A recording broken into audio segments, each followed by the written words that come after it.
Hi everyone, how are you guys? My name's Rona. I think you got an email from me today or the weekend. Is that right? Yes. Oh, is that Jigar? Yes. Am I pronouncing that right? Yes. Excellent. Nice to see you. Same here. Hi there. I see a nice picture of you holding your mobile phone. That's very cool. Okay, so I'll just turn this around. My name's Rona Whitted, and I'm a student recruitment officer here from Aberdeen University.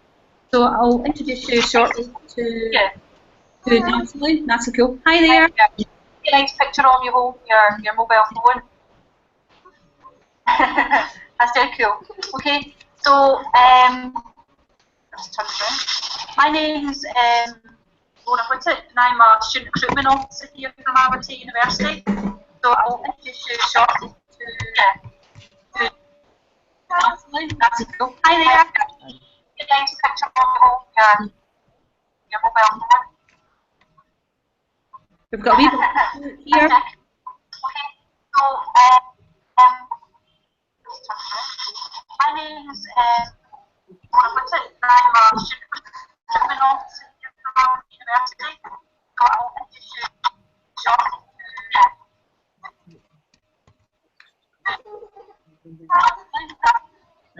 Okay, so my name's Rona, and like I just said, I'm from Aberdeen University, and I wanted to introduce you today to Dr Natalie Coull. She's our expert in ethical hacking and cybersecurity here that teaches on the course and is a course leader for that programme for the Masters. So I'll just be on to Natalie. If you get any questions, obviously just ask when we're going, or maybe at the end or whatever, just see whatever you think, okay? So I'll put you on to Natalie now. Sure. Yes, I have to hear. Yeah, okay. Questions Okay, good afternoon. I'm Dr Natalie Coull. I'm Programme Tutor of our MSc in Ethical Hacking.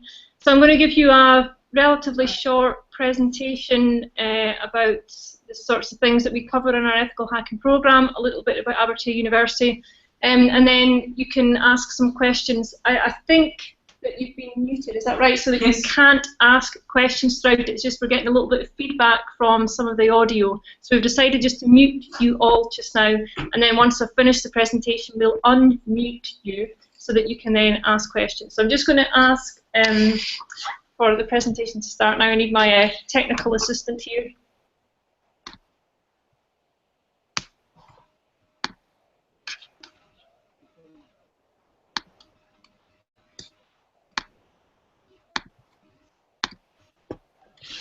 Excellent, thank you, Marta. Okay, what you see, we're sitting in a small classroom at the moment. I don't know if you probably can't see behind me just now, but it's one of our large labs behind me when I was talking. What you can see just now on the screen is a picture of one of our ethical hacking labs. There's a couple of students in there. That's basically where you will be doing most of your classes when you come to Aberdeen. Okay, so what I'm going to be talking to you about is really just kind of what is ethical hacking, what sorts of things will you learn when you're on the programme. Different universities take a different kind of perspective to how we cover cybersecurity. At Aberdeen, we consider ethical hacking very much from the offensive perspective rather than from the defensive perspective, so I'll explain to you really what we mean by that and why we think it's the most important way of looking at cybersecurity.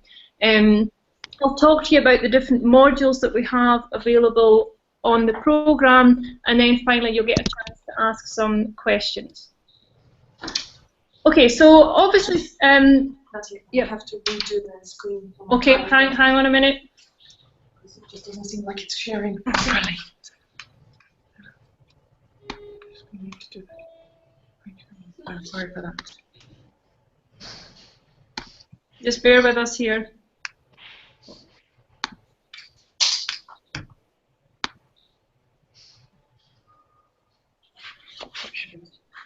Sorry for that. Okay, right, I'll move on to this slide here. So, presumably if you've already expressed an interest in applying for the MSc Ethical Hacking here, you're already kind of familiar with the idea of cybersecurity as a concept and why that's important really across all different kinds of organisations. What I'm going to talk to you about here is just a sample of various different companies that have been hacked recently, what was stolen and how much it cost. So you're probably familiar with the Sony attack that happened nearly 2 years ago, where hackers were able to infiltrate their network. They were able to get access to employee details. They were also able to get access to emails, which then revealed how much particular Hollywood stars were being paid. There were some discrepancies between how much male and female stars were being paid, and people who were doing the same job were not receiving the same money for that. So it was very embarrassing for Sony as a result of that. It was also Home Depot, Target, JP Morgan. Okay. Just checking if it's bothering you with the noise, because it's okay. A little bit, but it's okay. It's okay. Yeah. Cool. Okay.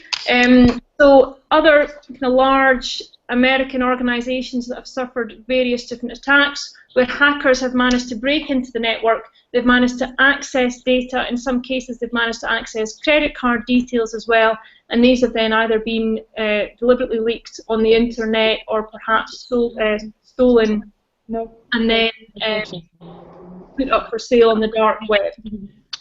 These ranged in size from the Sony incident, looked at about 47,000 records were stolen, all the way up to the eBay attack, where we saw 145 million records were breached and released online.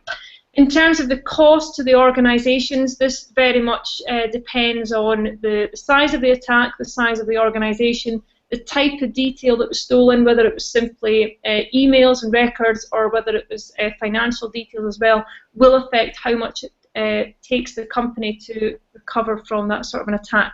So the Target attack, I think, was the largest financial breach. It was estimated that it cost them $162 million, which is a huge amount of money. Even though these are massive kind of international companies, it's still a significant chunk of their income that they're having to lose because they weren't able to defend themselves against the cybersecurity attack. So, organisations need to look at how they can take their security seriously. They need to look at how they can defend against an attack, and they need to look at how they can improve their resilience and reduce their risk. The costs of recovering from any kind of cybersecurity attack would be affected by things like how much it's going to cost to recover the data. So if data has been damaged, it might have been encrypted perhaps by a malicious hacker who's then perhaps attempting to blackmail them, or the evidence might have been tampered with and the organisation might need to pay investigators to come in and attempt to recover their data for them.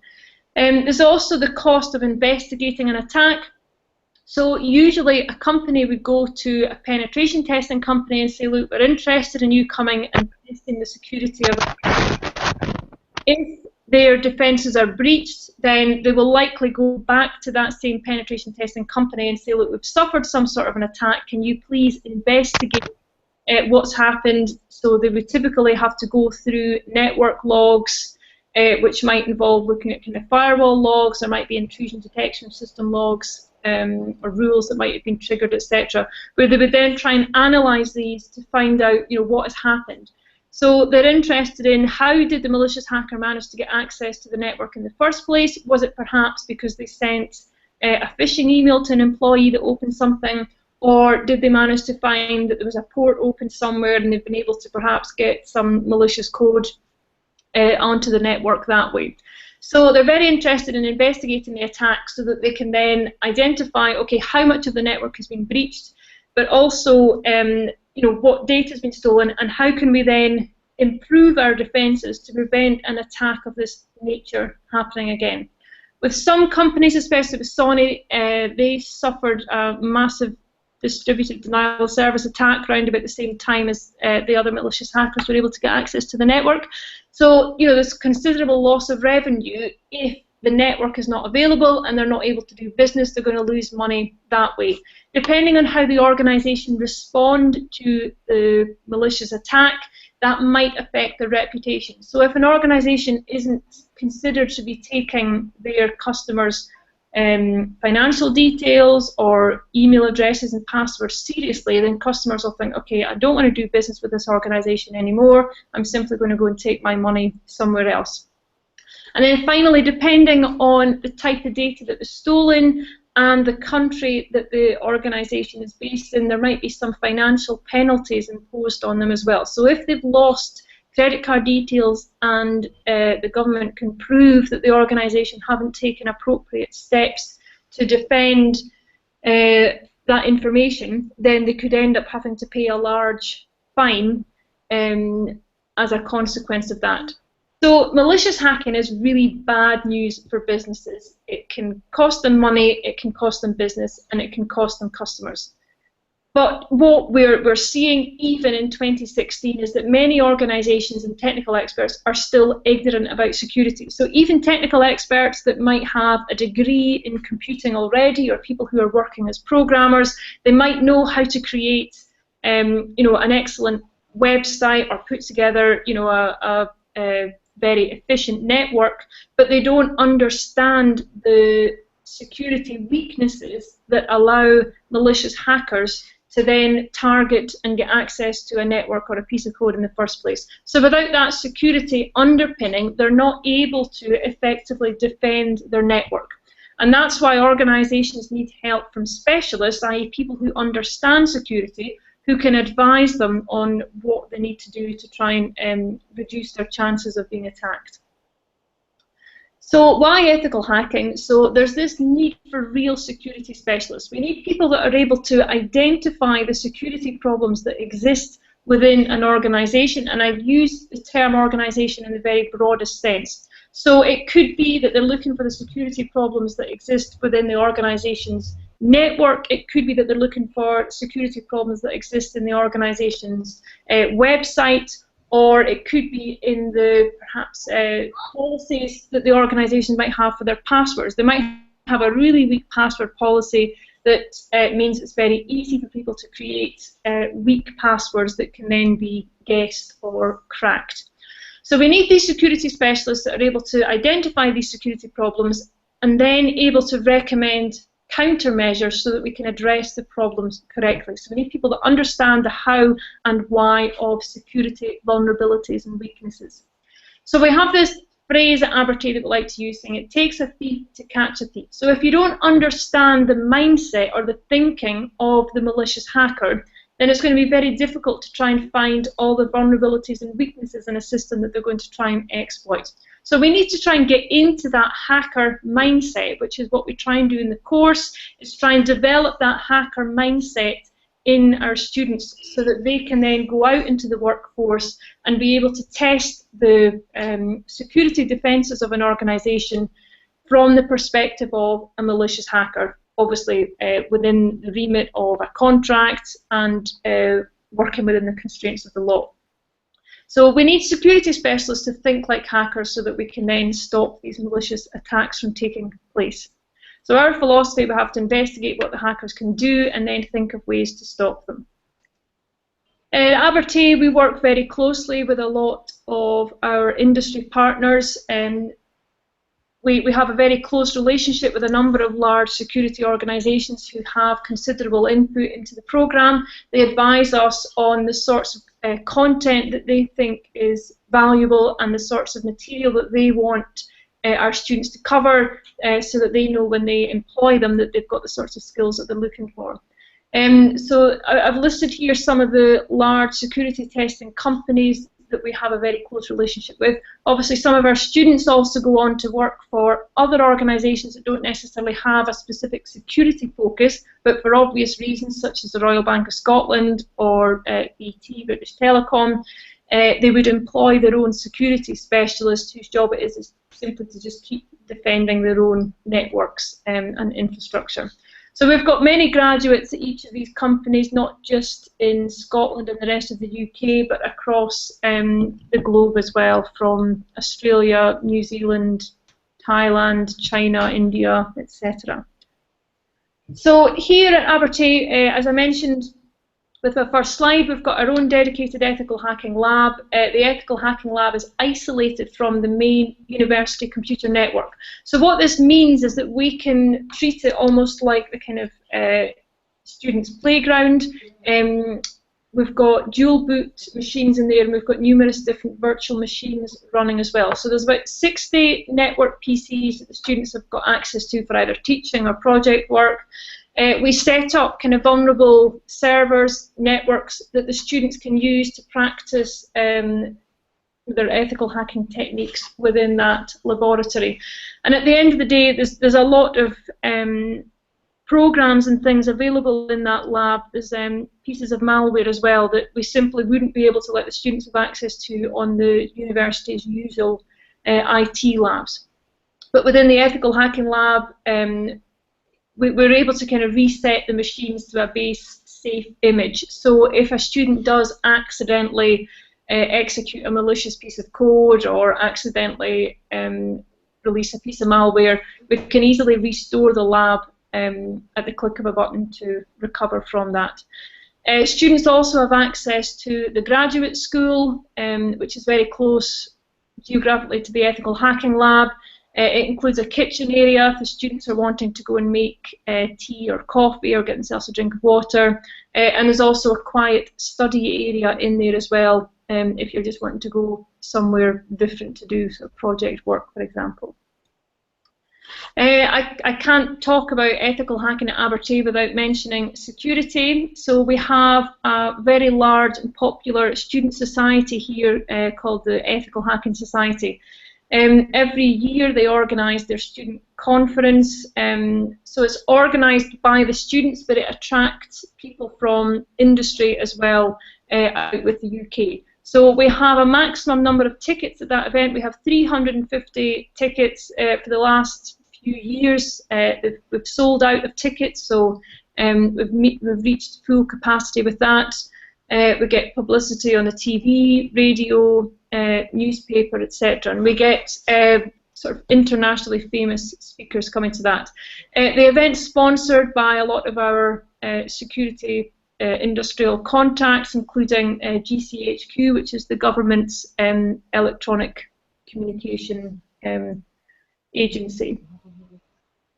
So on the programme, there are 6 taught modules that you'll learn, and then there's a project that you would do over the summer period as well, which goes from May until the end of August. So in the first semester, which would be September to December time, you would study computer security, digital forensics, and information security management. So the computer security module introduces you to the legal framework that all ethical hackers have to operate within, and we also start looking at some of the fundamentals of pen testing. So using things like Metasploit, running Nmap, how can we interpret the results to then identify what the vulnerabilities are on the network that we're attempting to attack. A little bit password cracking as well, and some Python scripting so that we can write our own tools to try and enumerate the network. There's also a digital forensics module where we look at somebody's committed a crime, so there's a pseudo-crime where we've managed to secure the hard drive from this crime. How can we then analyse it to identify what was the attack on the network, what's been stolen, and how can we then write that up as a court report that could be used in a court of law. In the information security management module, we look at risk management, we look at things like password policies, acceptable use policies, encryption, and there's also aspects of networking covered in that as well, such as various different security protocols, how some of these can be circumvented, and looking at countermeasures that organisations can adopt to try and reduce these attack vectors. In semester 2, students then do an ethical hacking module, which looks at things like SQL injection, cross-site scripting, and exploit development as well. There's then a penetration testing module which builds on what the students have done in semester 1, which then looks at the various different methodologies for penetration testing, looks at the OWASP top 10. Depending on the infrastructure that we're trying to attack, what is the most appropriate methodology that we would be expected to follow for that, and how do we then write up the results of a penetration test in a way that would be understood by whoever the person is within the organisation that we're dealing with, it was the IT manager or the network manager. There's also a research methods module where you would learn about statistics. You would also have the opportunity to conduct a literature review in preparation for writing your project proposal, which then leads into your MSc project. So your master's project, so you would have the opportunity to pick a topic within the field of cybersecurity that you were interested in, and you would write your project proposal around that.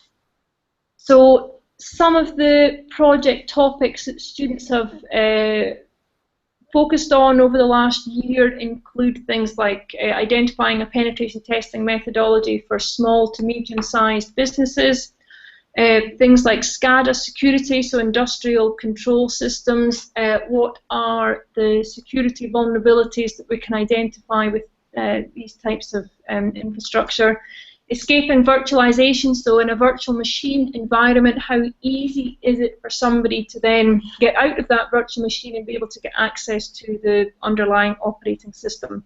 Students have also done things like malware analysis, triple handshake attacks and the TLS protocol. Really anything that comes under that cybersecurity umbrella is appropriate as a master's dissertation, and you can work with your supervisor, who would be somebody that has some experience in the topic that you're interested in order to kind of help to shape it into a master's project. Okay, that's me. So I've included there, I'm not as active on Twitter as my colleague Colin McLean. So if you are active on Twitter, I certainly recommend that you follow my colleague Dr Hacker, and you can also follow me as well, but I'm afraid I don't tweet very much. But I've included my email address there if you have any questions and you don't want to ask them just now, or you only think of them later on, you can drop me an email. I've also included at the bottom there, which you can read in your own time, just an email that I got from one of my master's students last week, just telling me how much he'd enjoyed the programme. I'm going to hand the laptop back to Marta now, who's going to, I think, put your microphone on.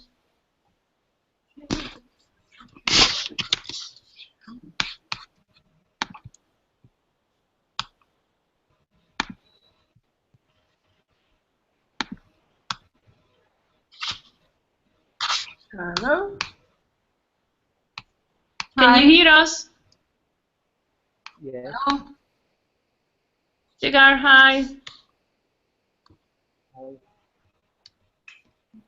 Yeah. Does anybody have any questions? I think you can maybe type a question. I think if you type a question as well, we can see that popping up. Where can we type the question?